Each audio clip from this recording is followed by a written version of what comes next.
You're tuning into Black and White Sports on YouTube. The no-holds-barred truth on sports. The main event starts.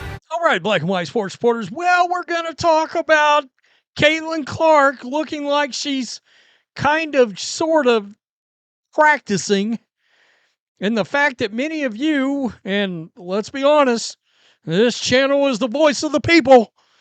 Many of you going, nah, we're not falling for this again. We're not falling for it again. And the reaction that I got, because I tweeted something out to Chloe Peterson putting out the injury report for tonight. I mean, yesterday, and Chloe Peterson just doing her job. But I made the comment that, well, yeah, we're just sort of over it. Let's keep it real. This is getting dumb at this point. And really, and this is, of course, no changes to the Fever's injury report. Caitlin Clark and Chloe Bibby remain out. I mean, it's getting exhausting, to be honest with you, and which was sort of the point of my tweet. And it's the Caitlin Clark, Chloe Bibby, Sophie Cunningham, Sydney Colson, Ari McDonald. It's all of it. And if you're a sports fan that is tuning in because you're a fan of certain players, which is a lot of sports fans are that way. You know, a lot of Michael Jordan fans, a lot of LeBron fans, a lot of wanted to watch one dude play.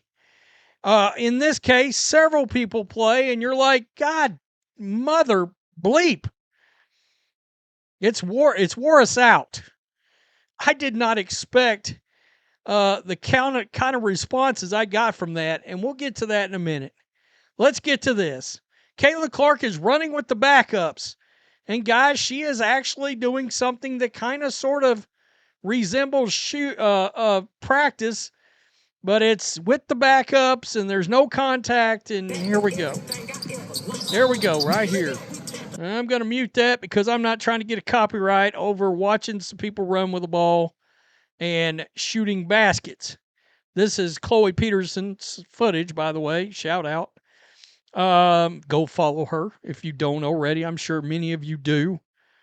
I'm getting very selective about Indiana Fever media. The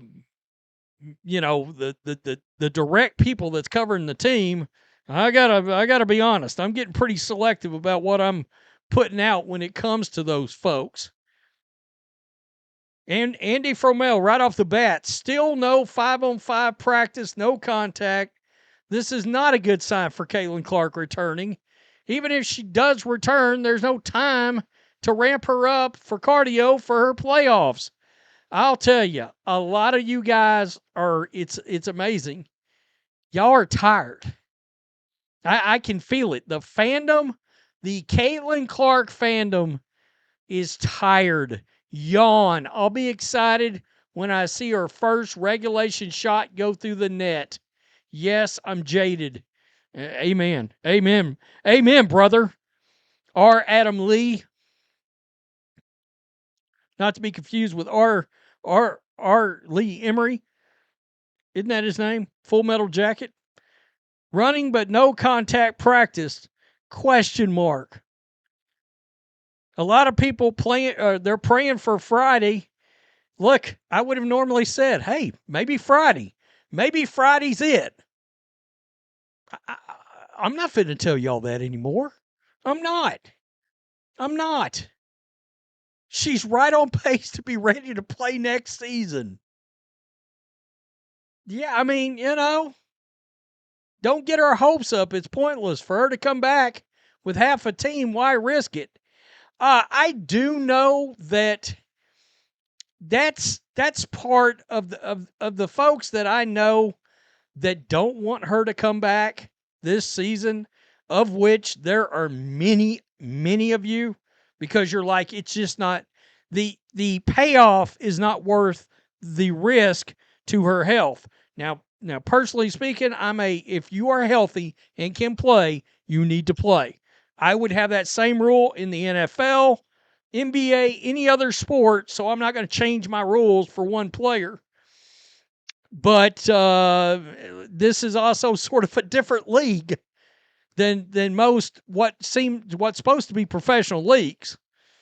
You know, extremely dumb at Indiana Fever. You have been used to not being responsible to anyone because no one cared. Now people care, and you need to get your shit together.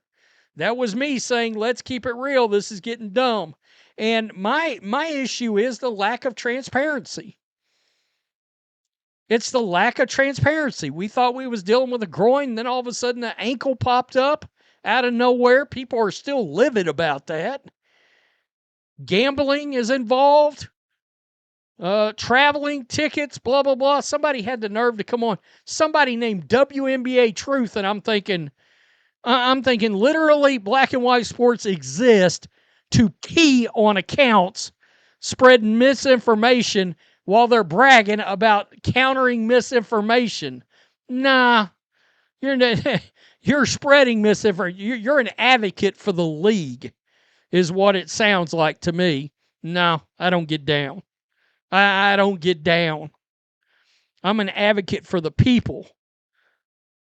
But make sure you keep them traveling all around to every game. And you wonder why Cece has never gotten healthy. Bibby didn't have a setback due to her knee swelling by traveling.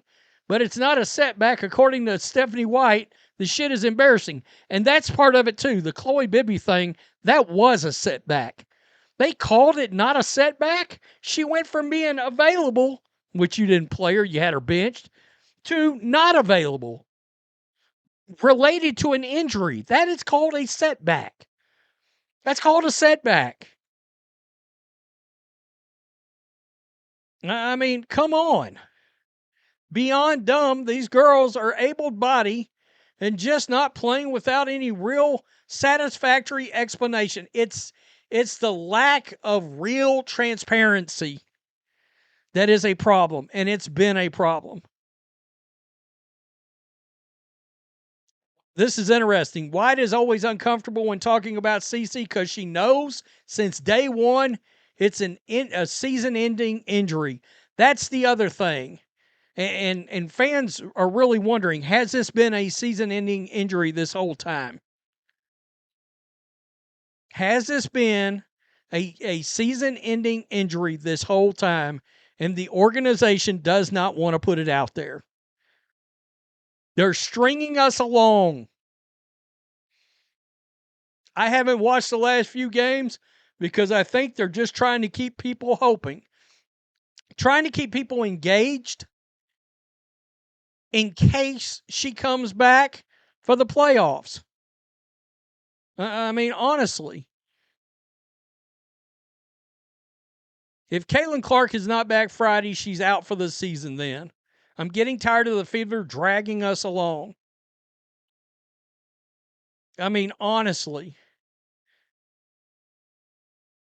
beginning to look like we aren't making a run, interested in making a run. Feels like the organization is looking to 2026. If they are, they need to be transparent.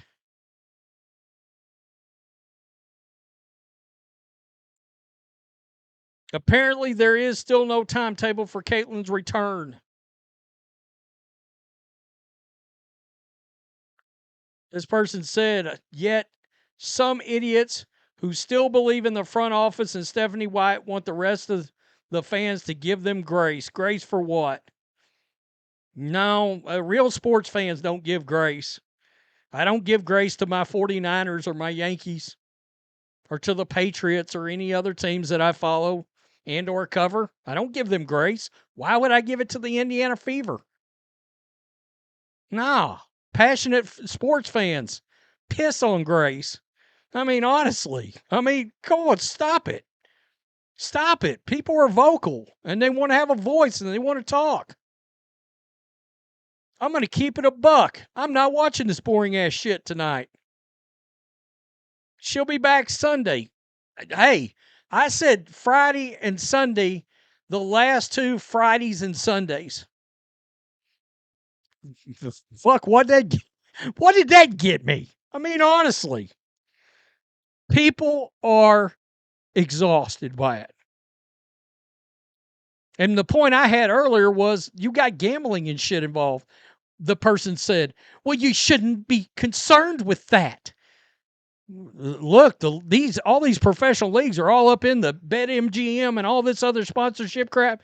Yeah, their PR better be aware of that, because eventually it's going to legally bite them in the ass for not being fully transparent on all this shit.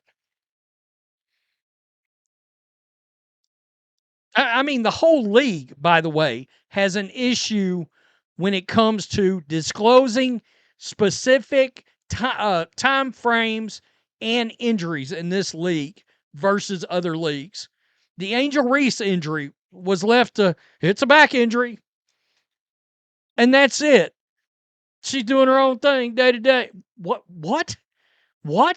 No, back injury, out 8 to 12 weeks. Boom. It's a vertebrae, something is slipped out, a disc, specifics. Tell me what you think. She gonna be coming back or not? Are you watching? Peace. I'm out. Till next time. Thanks for watching the show. Be sure to like, comment, and subscribe. Be sure to tune in next time on Black and White Sports.